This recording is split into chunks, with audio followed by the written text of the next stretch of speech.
Hello అండి, welcome to our channel అమ్ము పండు Krishnaji YouTube channel.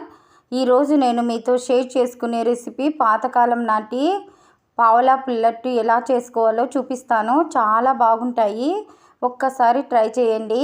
అమ్మమ్మలు నానమ్మల కాలంలో అయితే ఈ పావలా పుల్లట్టును ₹1కి ₹0.50 కూడా ఇచ్చేవాళ్ళు. ఇప్పుడైతే ఒకటి ₹5 చొప్పున బయట మనకి బండ్ల మీద సైకిల్ మీద అమ్ముతున్నారు. ఒక్కసారి ట్రై చేయండి మీరు కూడా.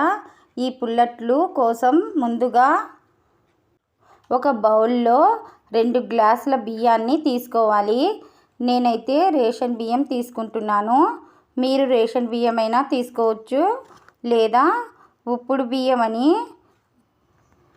దొరుకుతాయి, ఆ ఉప్పుడు బియ్యం అయినా తీసుకోవచ్చు. నార్మల్ రైస్ ప్రిపేర్ చేసుకునే బియ్యం అయితే అంత బాగుండవు. ఇక ఈ 2 కప్పుల రేషన్ బియ్యాన్ని శుభ్రంగా కడిగేసుకొని తీసుకోండి.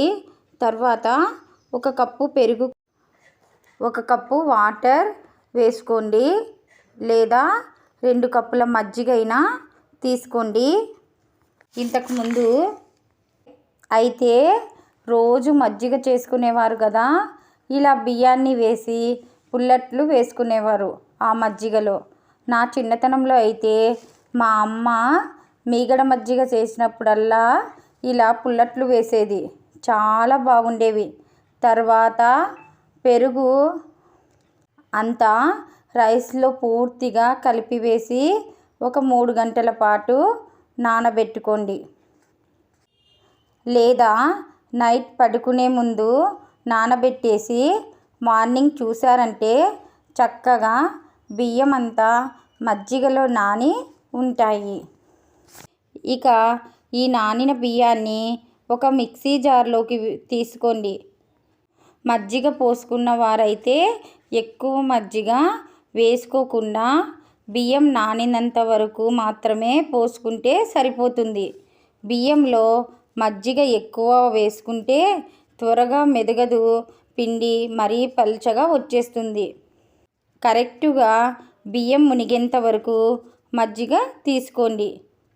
పెరుగు అయితే ఇలా కరెక్ట్ కన్సిస్టెన్సీలో పిండి నలుగుతుంది మెత్తగా. ఇక దోశ పిండిలా ఈ పిండిని గ్రైండ్ చేసుకొని ఒక బౌల్లోకి తీసుకున్నాను. ఇలా దోశ పిండిని ఒక బౌల్లోకి తీసుకున్న తర్వాత ఇందులో కొంచెం వాటర్ కూడా వేసుకున్నాను. పిండి కాస్త పల్చగానే ఉండాలండి. మనము మామూలుగా దోశలను వేసుకుంటాం కదండి, అలా దోశ పిండి కాకుండా కొంచెం పలుచగా వేసుకుంటే ఈ పుల్లట్లు చాలా బాగా వస్తాయండి. నెక్స్ట్ ఈ దోశ పిండిలో రుచికి తగినట్లు ఉప్పు వేసుకొని పిండిలో ఉప్పంతా కలిసేంత వరకు కలుపుకోవాలి. దోశ పిండి కన్సిస్టెన్సీ వచ్చేసి ఇలా పల్చగా ఉండాలండి. అవసరమైతే ఈ దోశ పిండిలో ఇంకాస్త నీళ్లు వేసుకొని చక్కగా కలుపుకోవాలి.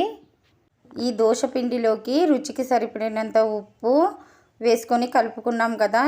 నెక్స్ట్లో 1 స్పూన్ జీలకర్ర కూడా వేసుకున్నాము. జీలకర్ర డైజెషన్కు చాలా మంచిదండి. ఇందులో మనము పెరుగు వేసుకున్నాం కాబట్టి అది కాస్త పులుస్తుంది, కాబట్టి ఇందులో కాస్త జీలకర్ర వేసుకోవడం వలన డైజెషన్ మంచిగా అవుతుంది. తర్వాత ఈ జీలకర్రను ఈ దోశ పిండిలో చక్కగా కలుపుకొని ఒక గంట సేపు మూత పెట్టి పక్కన పెట్టేసుకోండి. 1 గంట తర్వాత పిండి కాస్త పులుస్తుంది. అలా కొంచెం పులిస్తేనే పుల్లగా ఉంటాయి అట్లు, లేకపోతే చప్పగా ఉంటాయి. సో పులిసిన పిండిని పెనం మీద ఇలా చిన్న చిన్న దోశలుగా వేసుకున్నారంటే చాలా టేస్టీగా ఉండి పుల్లట్లు రెడీ అయిపోతాయి. ఈ దోశలు మరీ పలుచగా వేసుకుంటే బాగుండవు, కాస్త మందంగా వేసుకుంటేనే బాగుంటాయి. ఫస్ట్ దోశ పెన్నానికైతే ఆయిల్ వేసుకున్నాను, కానీ మిగతా దోశలు వేటికి 1 చుక్క ఆయిల్ కూడా వేయలేదు. చాలా పర్ఫెక్ట్గా వచ్చాయి ఈ దోశలన్నీ. చూసారు కదా, ఇలా దోశలు వేసుకున్న తర్వాత మూత పెట్టేసి ఒకవైపు కాలిన తర్వాత రెండో వైపు టర్న్ చేసుకొని రెండు వైపులా కాల్చుకొని వేడివేడిగా సర్వ్ చేసుకుంటే అద్భుతంగా ఉండే పుల్లట్లు రెడీ అయిపోతాయి. చాలా అంటే చాలా బాగుంటాయి. తప్పకుండా ట్రై చేయండి. ఈ పావలా పుల్లట్లు ఒకసారి రుచి చూసారంటే మళ్ళీ మళ్ళీ వేసుకొని తింటారు.